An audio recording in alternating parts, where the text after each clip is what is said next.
Good afternoon, everyone, and welcome to our SGX3 webinar that focuses on the workforce development curriculum enhancement efforts using our faculty hackathon model. We are hacking the curriculum.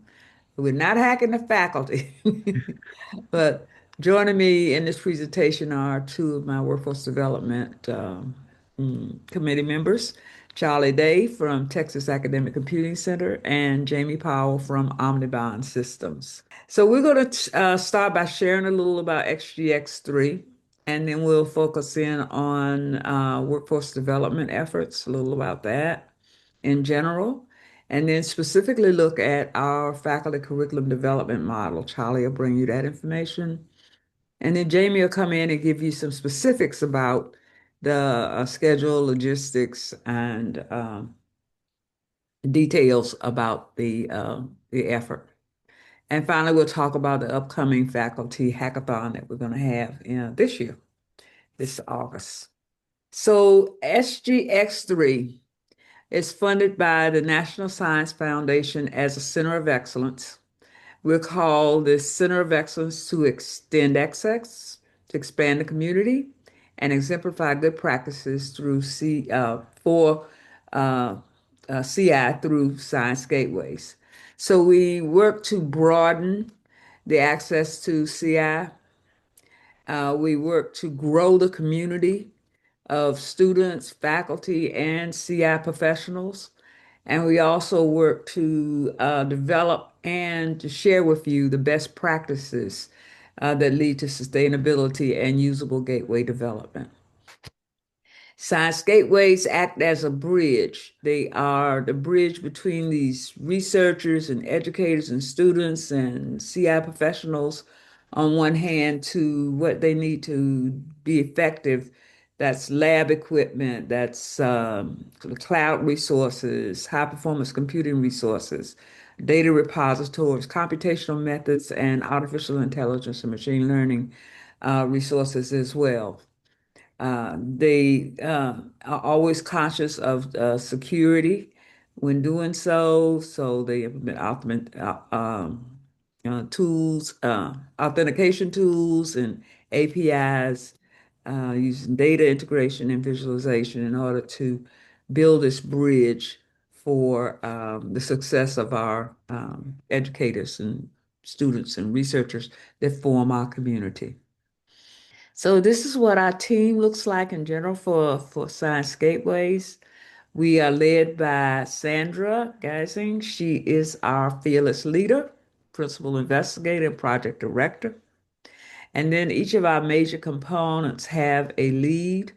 Claire Stern leads the consulting effort. And there's look at her committee, people who work with her to make that happen.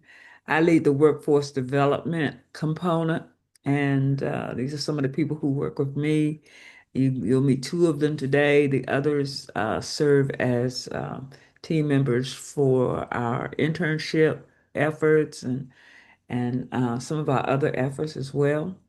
And then Maytel leads the Gateway Central and community component of SGX3.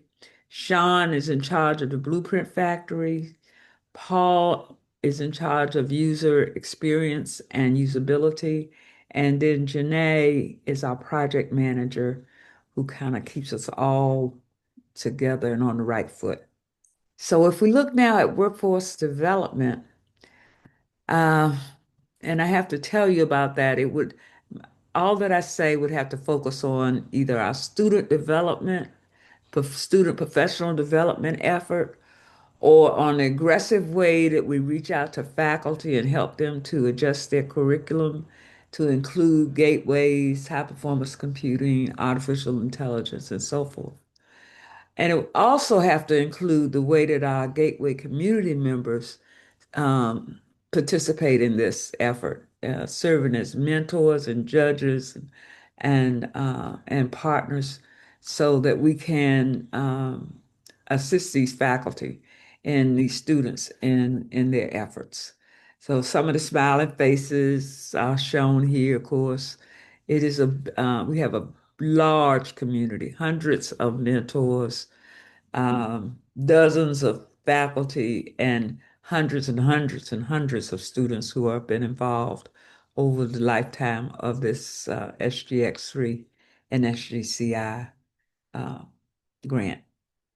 So, what we want to do today is to focus in on just one of the workforce development efforts, and that's the Faculty Hackathon, and give you a little more insight into that and help you understand how this model is making a difference within the academic community. And so we're actually, it's not a competition, although Hackathon usually brings that competition concept to mind. Every person or every faculty member that completes the required challenges actually receives the stipend and the honorarium involved. We do have expected outcomes from this. We expect them to enter with a syllabus for a course that they are currently teaching, and we will completely revise that syllabus so that it includes these HPC resources and data sets and we also asked them to give us an implementation schedule. So they leave with a revised course description and an implementation schedule. They also leave with a community mentor. That mentor provides them with use cases, with access to resources, and next step suggestions, also data sets that they can use in their courses as they revise their daily lectures, their team challenges for the class members, their homework assignments, all of those things are targets for revision as we go through the hackathon. Another thing they get is robust access to HPC resources. So there's suggestions on where they can get their class accounts for themselves for research and for education. And they have opportunities to collaborate with other HPC educators and technical personnel, and they get an understanding of how they can collaborate with others on their own campus. Some of them even come in with partners to this hackathon. So those are the expected outcomes from our event. Now, here are just a few of the courses that have been modified and some of the people or faculty members who we've worked with. There are a number of computer science courses that have been targeted. However, it also includes bioinformatics as well, some chemistry courses, lots of courses, and you hear even terrorism, disaster, and epidemics courses have been revised. And you hear about a few more of them towards the end of this presentation. This is, we're proud to say, an award-winning model.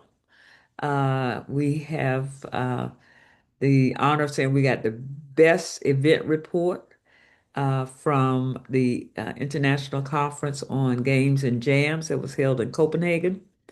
And John, you can kind of take a bow for that, who led that effort of getting it submitted and presented. Other people who have assisted with that are Elijah McCarthy, Veronica, Suzanne, and Alex Nolte, also a part of that effort. I'm proud to say we received that Best Event Report award. The model is also documented in a Springer textbook titled Topics in Parallel and Distributed Computing, Enhancing the Undergraduate Curriculum, Performance, Concurrency, and Programming on Modern Platforms. We have a chapter in that book. And I don't know, John, do you know when the publication date is uh, for that? When we I can do expect? not. We don't have a Um, publication date yet. Not yet. Okay. Uh, Soon to be released. Put it that way. Okay. So the model has been documented and and has received awards for the work that we've done.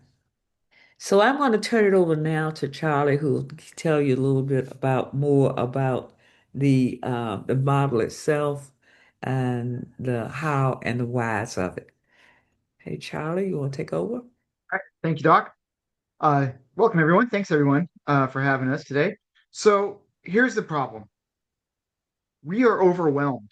So I teach a bunch of courses at the University of Texas in lieu of my job over at TAC. And we understand that advanced computing and research computing have a lot of applications, and they have applications just beyond our normal sciences, right? We know that it gets applied to climate research and to astronomy and to engineering and physics and climate change, but also has applications in healthcare, also has applications in psychology and arts and humanities as well. But the thing is, with all these applications and all the faculty know that they need to incorporate HPC somehow, the amount of choices in these HPC machines and in these CI environments are just overwhelming. So the faculty hack kind of came up to kind of smooth things out a little bit. And that's our challenge. I actually remember a professor, a friend of mine, who kind of gave me that quote is that, yeah, they would love to teach modern science. They want to teach modern science, but they don't have the abilities or the knowledge yet to translate this new advanced infrastructure into teachable material. So the CI moves fast. We understand that our environment, our technology is always changing. There are always new things being thrown at us. There's always new things that we have to incorporate in, and there's always new stuff for us to learn. The problem is as faculty members, we're not trained for this. We've never had a formal training in CI or science gateways, or do we take courses in it, throughout our career. And for those of us who do have access to it, the local support is scarce. Depending on what university you go to, they may not have the personnel available to help you along the way and to give and kind of serve as a guide. And of course, we all know this, our teaching loads are heavy. So trying to find a moment where we can have a little bit of peace and quiet so we can learn something new and incorporate that into our curriculums, or even have an opportunity to redesign our curriculums. Those are really hard to find and hard and fought after, right? So what ends up happening is we have a result. The result is that there is this growing gap between how science is done and how science is taught. So the faculty challenge, if you want to, the faculty hack came out because we're trying to close that gap. We decided, as we've been doing these hackathons for a very long time, it was decided that let's create a hackathon that focuses on faculty. All right. So in a traditional hack, your participants are usually students and developers. And their goal is to develop or create some sort of software prototype or some sort of algorithmic idea that changes something or enhances something. Usually, your output is going to be some sort of code, some demo software, and some project pitches and whatnot. And the expertise that's coming onto the table is some sort of technical coding skill. And usually, there's a timeline, like 48 hours plus, to be able to get these things done. So we decided, why not take that exact same model that we have in a traditional hack and apply it to faculty members, where now our participants are going to be faculty instructors. Their goal is to take an existing curriculum and transform it, update it, make it incorporate new ideas, new technologies.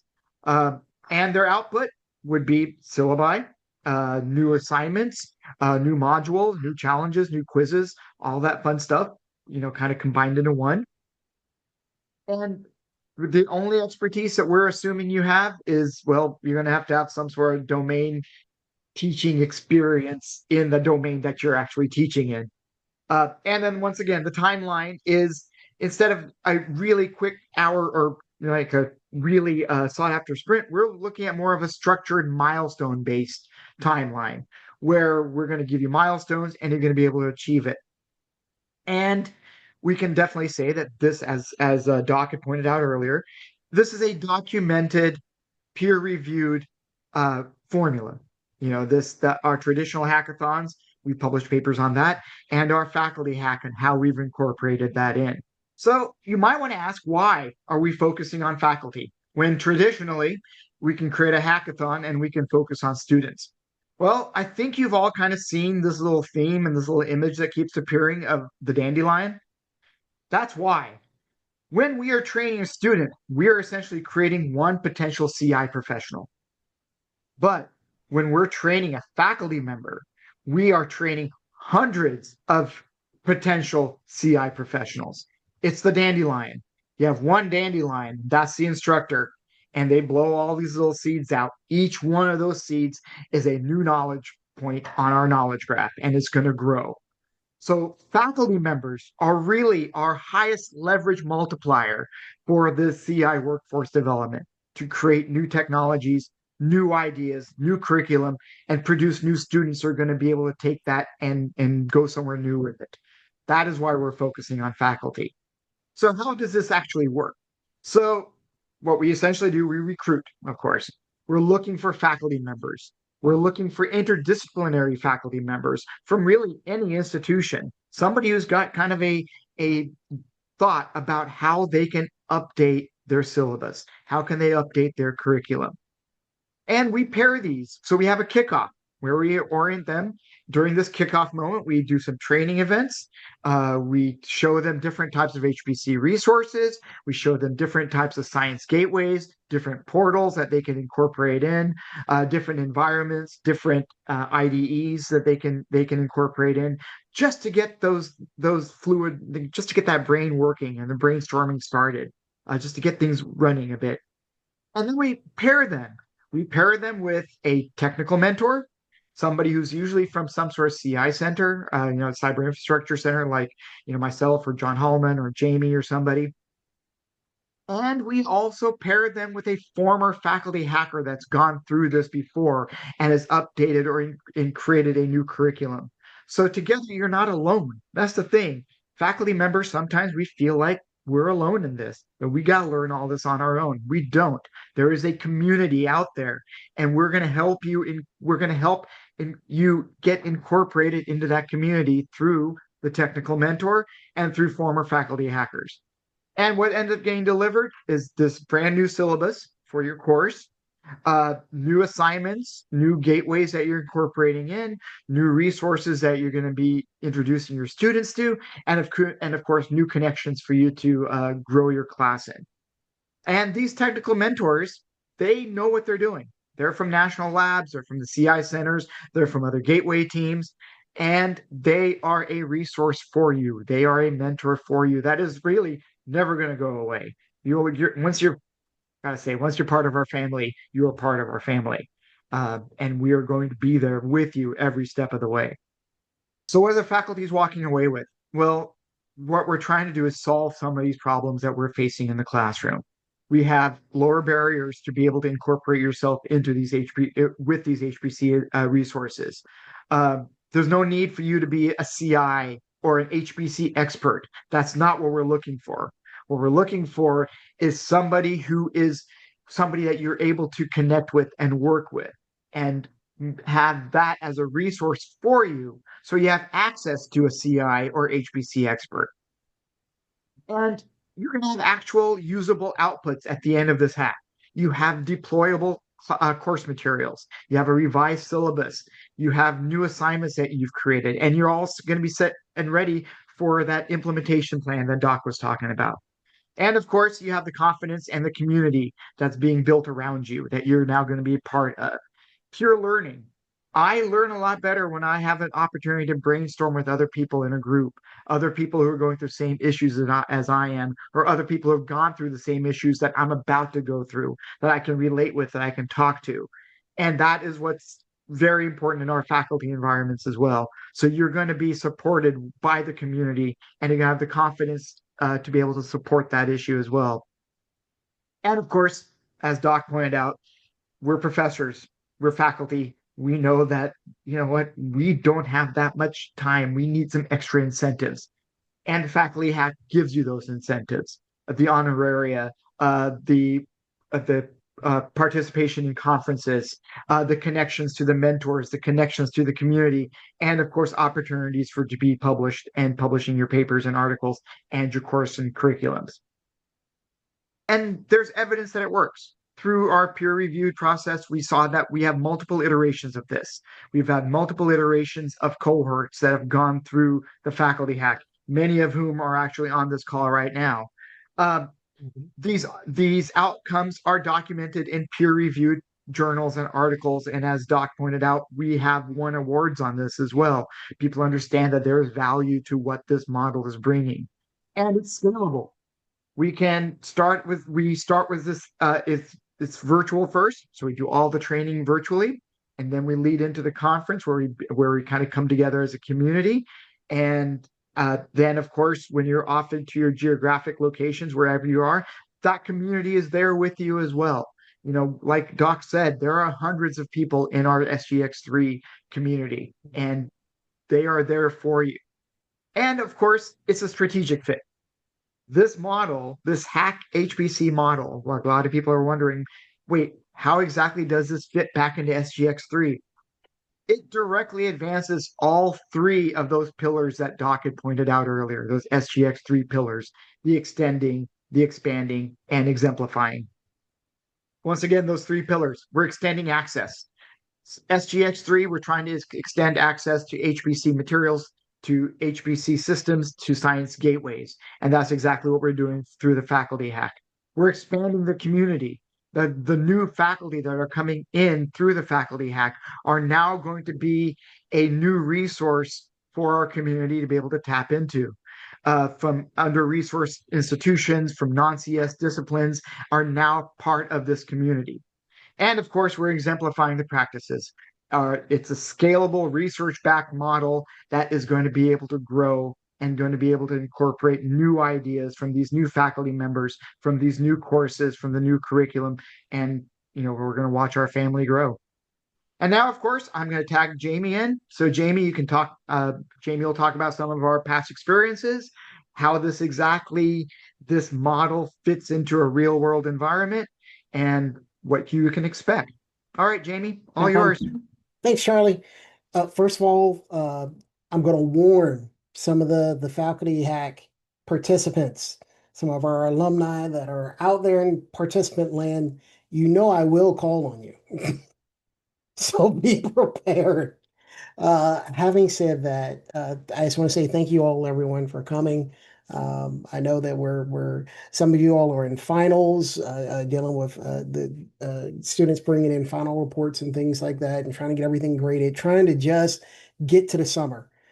For staff, it's business as usual. We just get to have a quieter campus. But having said that, thank you all for coming. I do want to talk a little bit about our most recent FacultyHack, which of course happened last fall, back in September. Again, we just to say it here in the upper right-hand corner there's a QR code and the website. So if you want to play the at-home game, by all means, please take a look. You can actually take a look in a little bit deeper. Our fourth FacultyHack cohort had 8 faculty members, and for the first time, we actually had a post-grad that was self-funded. He paid to go to the Gateways conference, his travel and everything, because he believed in this model so much. He wanted to get a jump. He's going to be a professor, and so he wanted to start working on the courses he's going to teach. We had 13 technical and community members, as you can see here, and around about 10 unique organizations.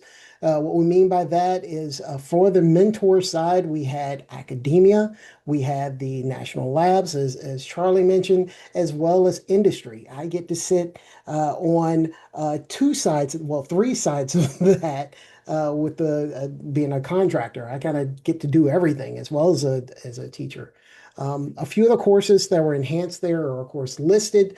A few of these weren't on Dr. Hayden's side. We had a strong biology component last year. We had I think it was 3 or 4 instructors from the same university that were working on biology courses. So that was really neat, and to see them come together. Of course, cybersecurity, bioinformatics, some math with Bayesian statistics, and of course, good old programming. We always want to make our programming one better. But I would be remiss on this slide if I didn't note Dr. Cheryl Swainer there, who won Best Poster by faculty or staff at Gateways 25. And of course, we have her mentor here that happens to be in the picture, uh, Dr. And now I can't remember, Sajida. She's actually standing next to Cheryl. So it's a very proud moment. So we can see, even though our training sessions, our check-ins, which you're going to learn a little bit more about here in a moment, were virtual with the in-person component, you're still able to present your research and actually be awarded and addressed for your work. So I just want to put that out there. Just kind of give you an idea what the timeline's like.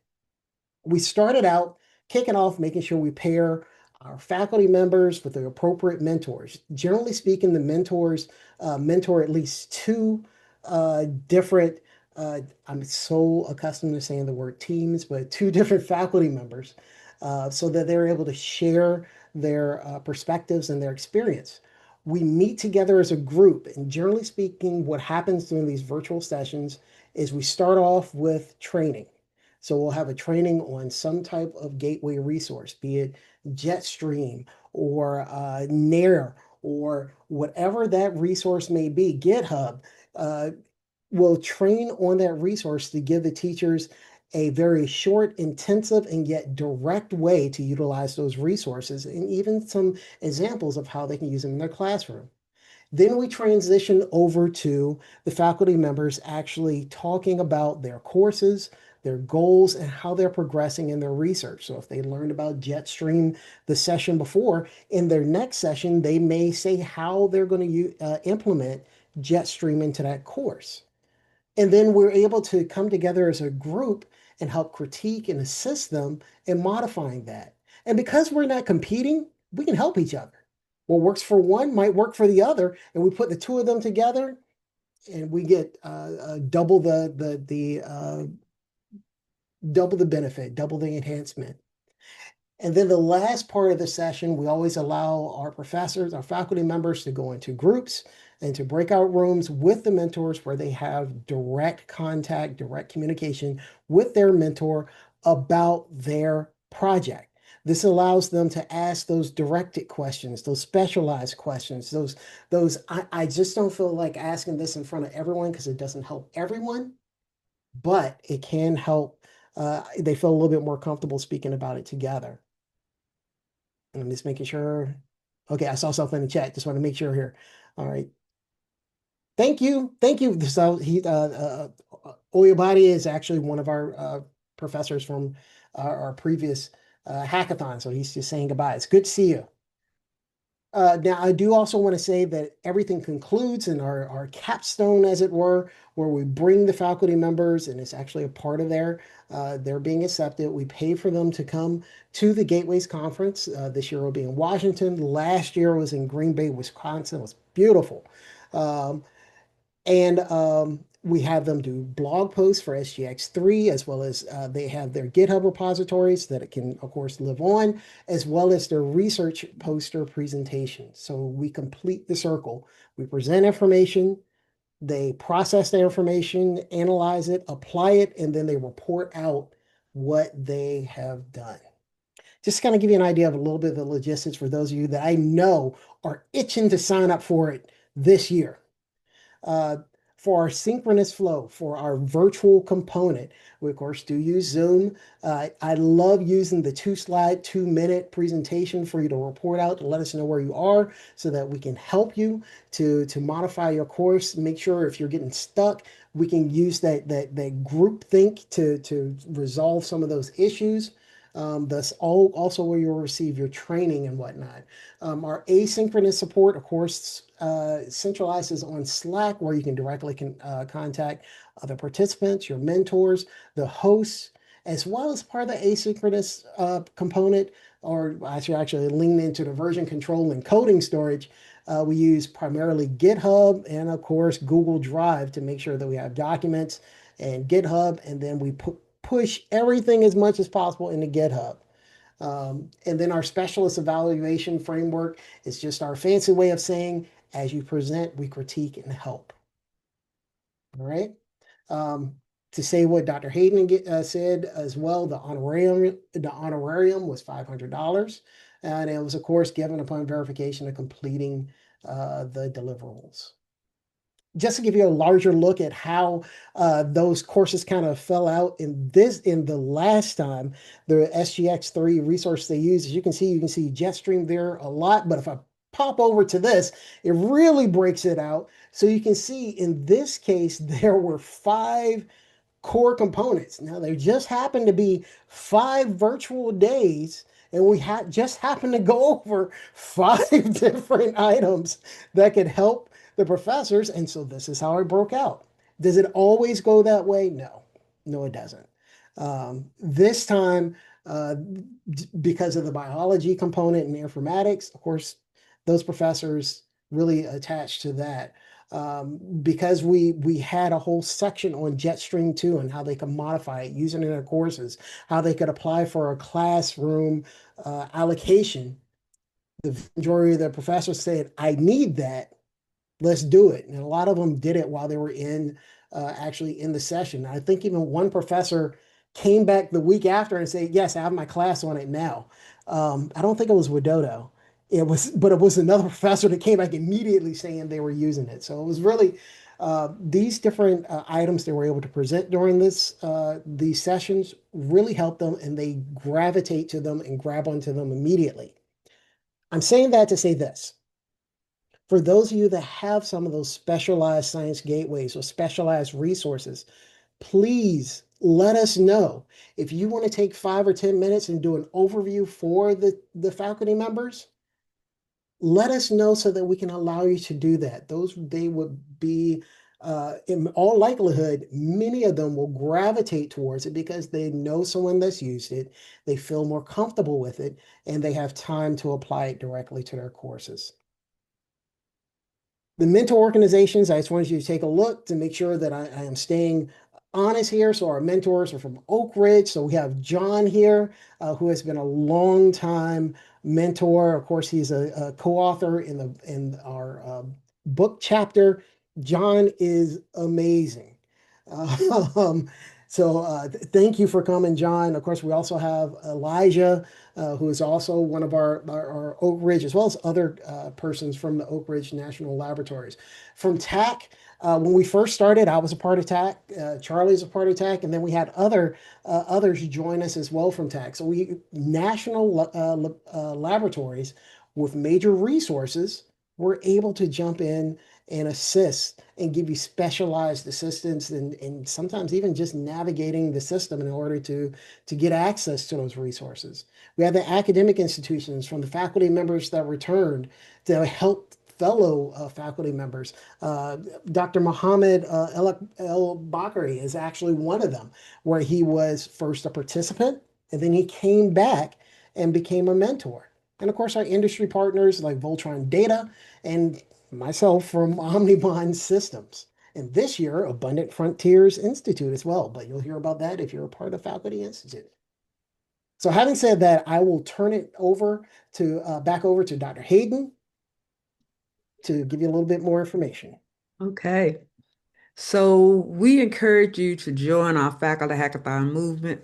If you're a faculty member, this is a time when you can learn about HPC, about science gateways, about AI, and you can bring that back to your students.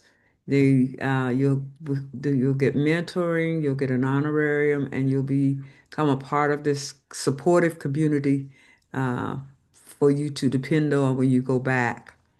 If you're a CI professional, this is an excellent opportunity to serve as a mentor for faculty members.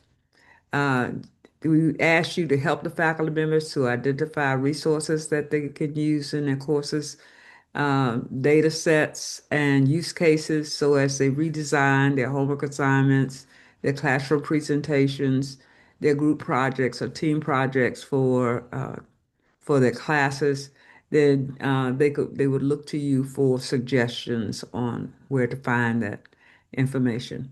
But we our foundation is our mentoring effort, and so we do need mentors.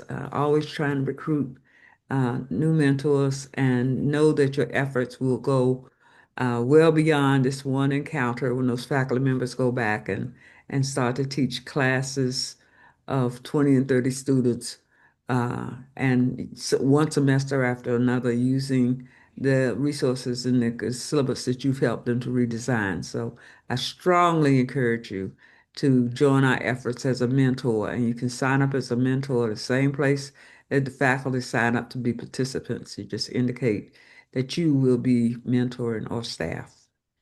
And if you're a workforce development leader, know that this is a way that you can help to shape further cohorts of students or faculty members to become acclimated to your platform or your resource.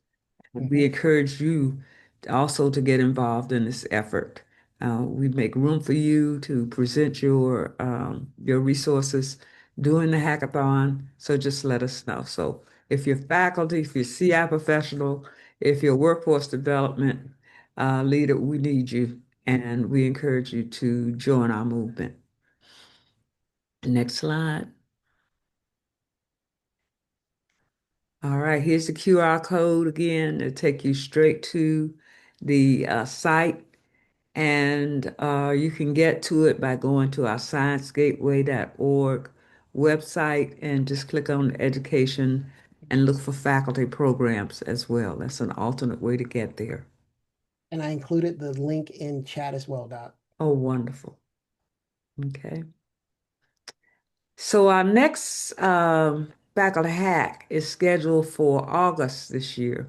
The conference is in September, and so we moved back a little bit. It's usually in October. They pushed back to September, so we adjusted, and we're having it in August. The virtual part will be August the 3rd through the 14th.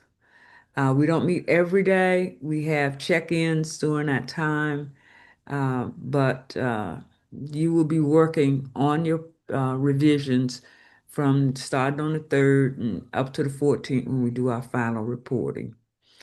Then you will, and your final reporting includes a poster, a um, completely ready to go poster. So the poster will have some input on the course that you revise, the resources that you use, the scientific gateway resources that you use, and it will also have sections that are completed by your mentor in terms of their suggestions for you and for your next step efforts as well. So that poster will then go with you to our conference. Our conference is going to be held at the Bloomberg Center in Washington, D.C. We do provide travel support for you to go. You will be a part of our poster session there, and you'll have the opportunity to interact with all those hundreds of community members who are there and to give you more suggestions for how to enhance your class. And just you'll find yourself picking up more mentors as a result of engaging with that community during our conference. So the conference is going to be held September the 23rd through the 25th. We usually take up to 10 disciplinary faculty members. Uh, we're looking at those applications. We'll start looking at them soon. I looked at the list. I've already got about 6 people who applied already, and we even have mentors who signed up already. So now is the time to get involved. Uh, this is your opportunity to develop your high performance computing skills and pass them on to your students. They okay.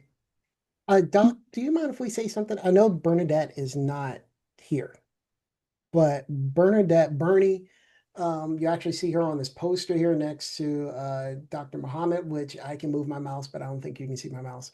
Um, Bernie was actually a part of our faculty hack back in Gateways 23.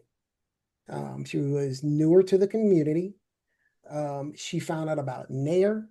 She became an integral part of Science Gateways herself, and now she is everywhere. But it kind of began a little bit, as far as I know, back in 2023 when she was a part of the faculty hack. So also to add to that, it can open doors to new opportunities as well by creating these new relationships with persons around our community. Just want to put that out there. Yeah, I'd also like to point out on top of that, when you're part of the family, you become part of the family and stay with the family. Bernie's a great example of that. But someone else who's a great example of that too is Connor Flynn. So I think Oh, you yeah. had his poster up a little bit ago. So Connor was actually a undergraduate student in one of our hackathons on another group here at TAC. And then he was a intern at TAC.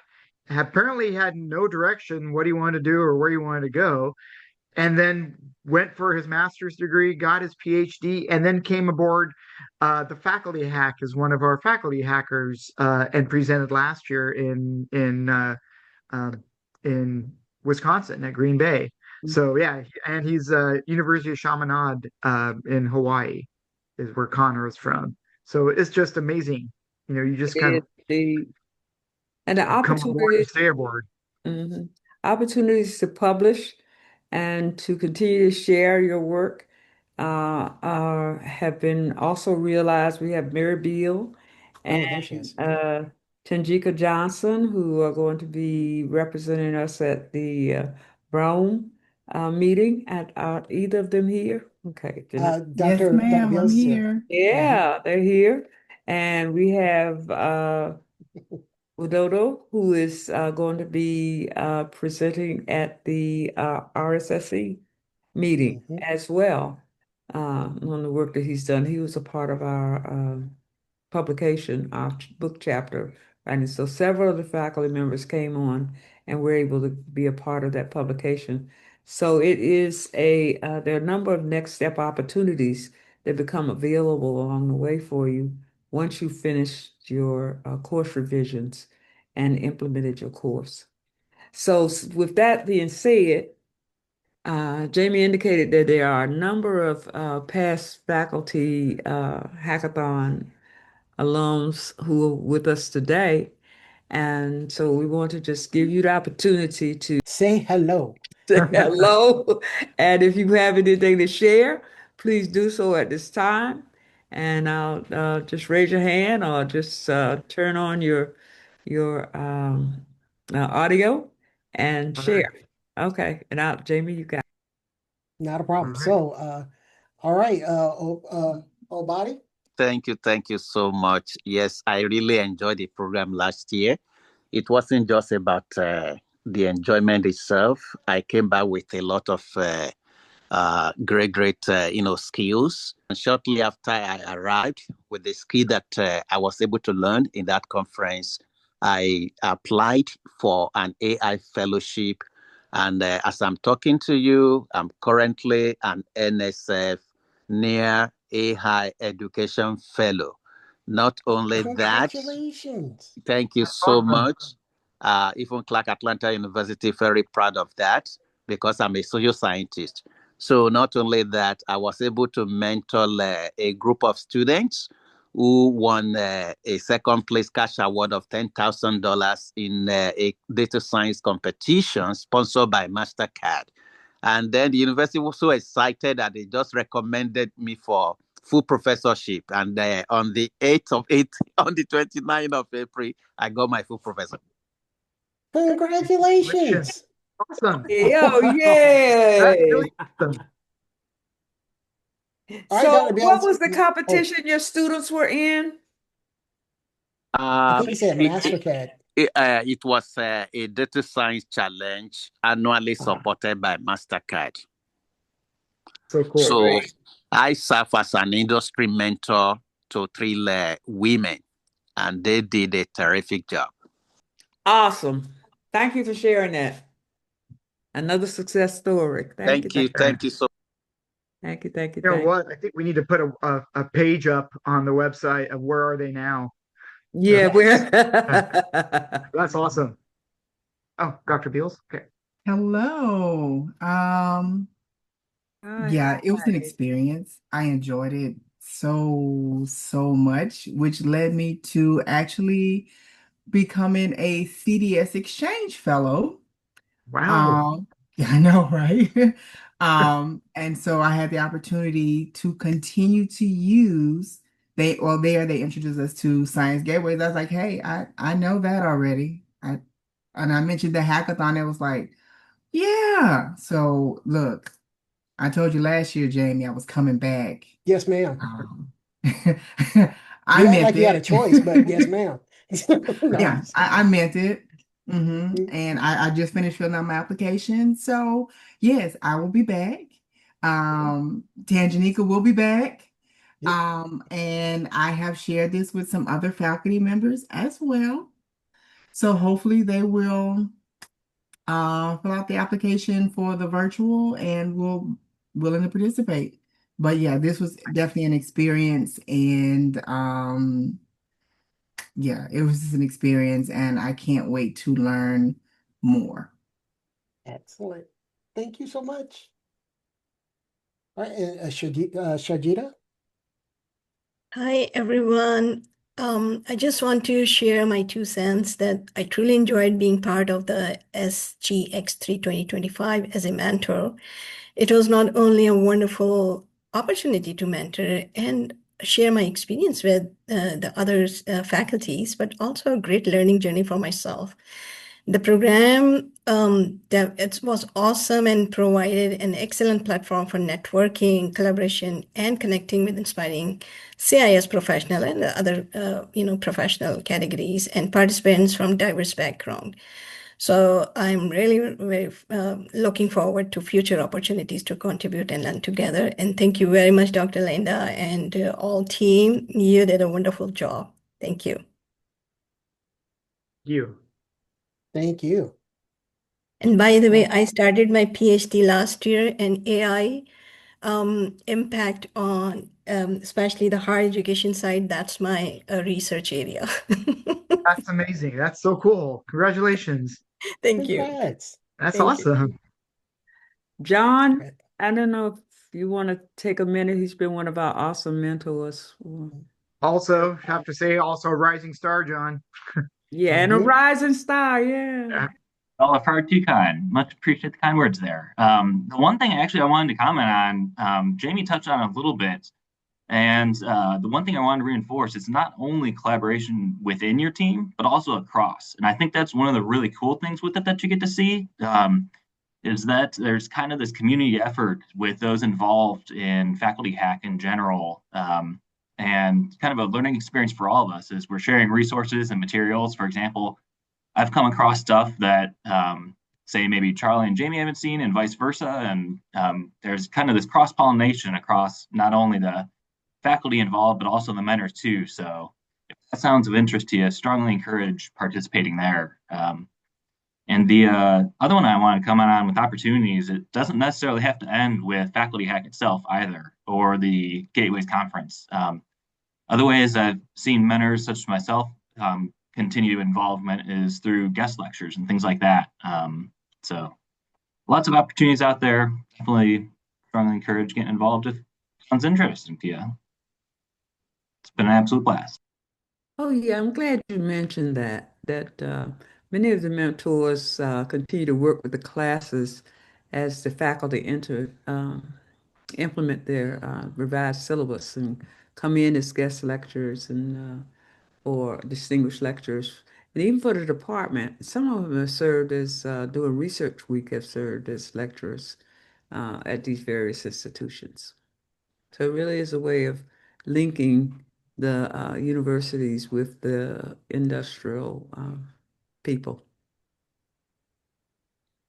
Yes. I mean, so when you think about it, so ORNL, John, TAC, Charlie, Anibon, so I'm from industry.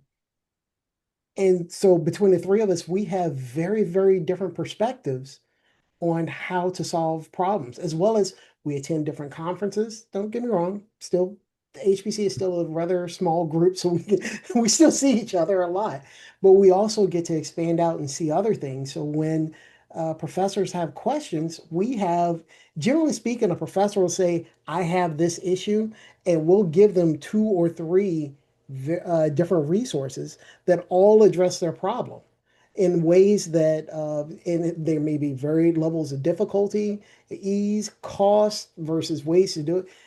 Because we come from so many different specialized areas or from different uh, paths, so to speak, different vectors, we're able to give you those different solutions. So most of the check-ins, whenever someone has a problem, I'm feverishly writing down and saving links to add to the resources for the professors. It is an amazing thing to see. And I also want to throw out there for those of you that have never been to a conference, the Gateways Conference is one of the best, most welcoming communities and environments to start off going to conferences. I have been to many conferences where you feel like whether you're there or not doesn't matter. With gateways, you feel like you're pulled into the community.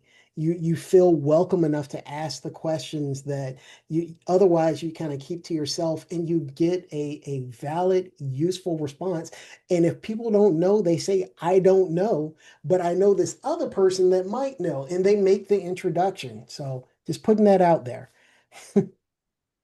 Renee just posted the link to the Science Gateways conference information in the chat for those of you who are curious. I do highly recommend it. It is one of the best and most welcoming environments. Yes, it is. There is one person that we called his name out before, Dr. Mohammed Bakri, who has come through in a big way for this effort, starting off as a participant and came back as a mentor, and then had the courage to come back second year as a mentor. And Yeah, has presented at several conferences about this effort. I didn't know if you wanted to say a word. yes, of course. Yeah. Actually, I joined the community on in 2022 as a faculty. Actually, I had a wonderful experience, and I found it's a great community. Frankly, I didn't know that much about Science Gateway. That it was the first time for me to know about the activity of Science Gateway and the resources available within the community.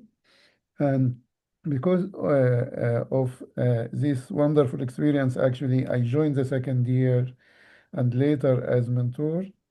Actually, now I consider myself, I don't want to say the expert in this area, but actually I have a very good knowledge about this area to help the other faculty, or new faculty on this activity. Also, actually, my activities on within the community actually helped me a lot for applying for promotion to be a full professors. So actually, I have a good experience and I like the community. I wanted to stay within the community to help more. Yeah. Thank you. All right, we're coming to the end of our hour. I just want to thank you for joining us and sharing your experiences with us and aiding to this presentation. And I look forward to receiving applications from you either as a participant or as a mentor. If you have resources that you have that you could make available, please contact us and let us know. We'd be glad to accommodate those into our sessions. Um, thank you. Yeah. It's been Looking forward great. to seeing you all in August. Yes. Take care, everybody.